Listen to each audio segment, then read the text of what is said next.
নমস্কার। এখন আপনারা দেখছেন জ্যোতির রান্নাঘর। আজ আমি আমার রান্নাঘরে বানাবো ভিন্ন স্বাদে সকলের প্রিয় একটি রেসিপি করতে চলেছি। সাথে থাকুন এবং সঙ্গ দিন আর দেখতে থাকুন কি বানাচ্ছি। আমি গ্যাসের ফ্লেমটা অন করে গ্যাসে কড়াইটা বসিয়ে নেব। গ্যাসে কড়াই বসিয়ে দিয়েছি, কড়াই খুব ভালো করে গরম হয়ে গেছে। দিয়ে দেব এখানে মাস্টার্ড অয়েল। তেলটা খুব ভালোভাবে গরম হয়ে গেছে। এখানে দেখুন আমি আগের থেকে এই মাছগুলোতে নুন আর হলুদ মোটামুটি 15 থেকে 20 মিনিট মাখিয়ে রেখেছিলাম।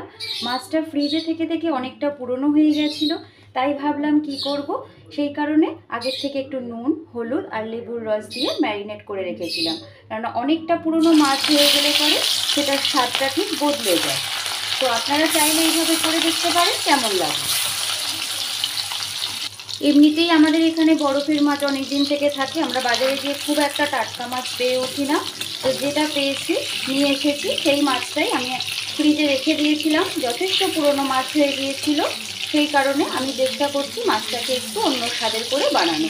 আপনারা সম্পূর্ণ ভিডিও জুড়ে থাকুন এবং দেখতে থাকুন আমি মাছের রেসিপিটা কী করে করি। মাছটা দেখুন আমি ভেজেছি কিছুক্ষণ ধরে। এবার মাছ দেওয়ার পর আমি উল্টে দিয়েছিলাম বলে, অনেকক্ষণ ধরে ম্যারিনেট করে রেখেছিলাম বলে দেখুন অনায়াসে মাছটা উল্টানো গেল এবং কোনো মাছই ভেঙে গেল না। এবারে আমি সম্পূর্ণ মাছ এখানে উল্টে নেব।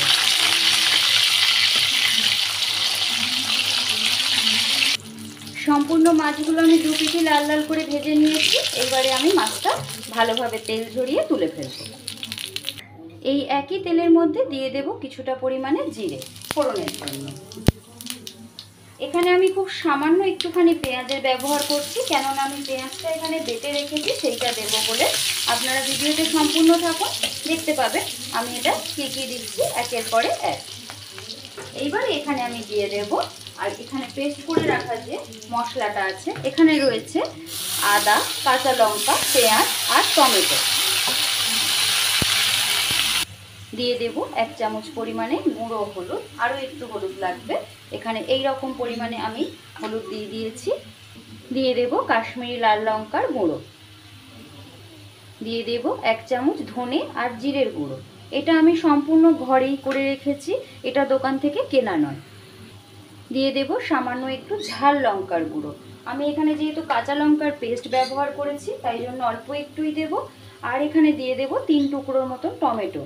আমি গোটা একটা টমেটো কেটে কিছুটা পেস্ট করে নিয়েছি এবং কিছুটা এখানে এর সাথে মশলাতে দিয়ে দিলাম। দিয়ে দেব স্বাদ অনুসারে নুন। এখানে নুনের স্বাদটা যে যার নিজের মতন, তাই জন্য একটু বুঝে দেবেন। আমি তবুও দেখিয়ে দিচ্ছি, এই চামচের আমি মোটামুটি 3 বার নিয়েছি, নিয়ে 2 চামচ পরিমাণে নুন আমি সম্পূর্ণটা দিয়েছি। সম্পূর্ণ মশলাটা আমি তেল না ছাড়া পর্যন্ত কষিয়ে নেব। আমি এখানে একদম অল্প তেল ব্যবহার করেই রান্নাটা করব, কেননা এখন সকলেই হেলথ কনসাস, সেই কারণে। দেখুন সম্পূর্ণ মশলাটার এখানে তেল ছেড়ে দিয়েছে, টমেটোটাও খুব ভালোভাবে নরম হয়ে গেছে। এইবার এখানে আমি দিয়ে দেব আগের থেকে তৈরি করে রাখা এই গাটি কচু আর আলুগুলো সম্পূর্ণটা দিয়ে আমি এবার মশলাটার সাথে খুব ভালো করে এটা নেড়ে চেড়ে মিশিয়ে নেব। মশলাটা মিশিয়ে দিয়েছি, ফিরে আসছি আমি 10 থেকে 15 মিনিট পর। আমি সম্পূর্ণ মশলাটা দেখুন কষিয়ে নিয়েছি, একদম কষানো রেডি হয়ে গেছে।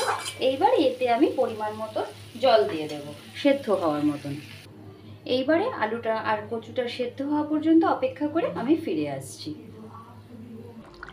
ফিরে এলাম সম্পূর্ণ 15 মিনিট পরে। আমি অফ ক্যামেরাতে এটা 2 থেকে 3 বার আরও নেড়ে দিয়েছিলাম।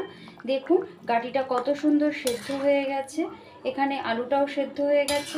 এই সময় গ্যাসের ফ্লেমটা আমি বাড়িয়ে দিয়ে এখানে মাছগুলো মিশিয়ে দেব। দেখুন সম্পূর্ণ মাছগুলো আমি এখানে এবার ঢেলে দেব। ঢেলে দিয়ে এটা আমি আরও মিনিট 5 থেকে 7 কম ফ্লেমে ফুটতে দেব। সম্পূর্ণ এটাই হয়ে গেছে। গ্যাসের ফ্লেমটা বন্ধ করে আপনাদেরকে এটা নামিয়ে আমি দেখাবো। দেখুন রেডি হয়ে গেল আজকে গাটি কচু আলু দিয়ে ফ্রিজের সবথেকে পুরনো মাছ এইভাবে রান্না করে ফেললাম, কিন্তু খেতে সুস্বাদু হয়েছে। এটা বোঝাই যাচ্ছে না যে এতদিনের মাছটা পুরনো হয়ে গিয়েছিল।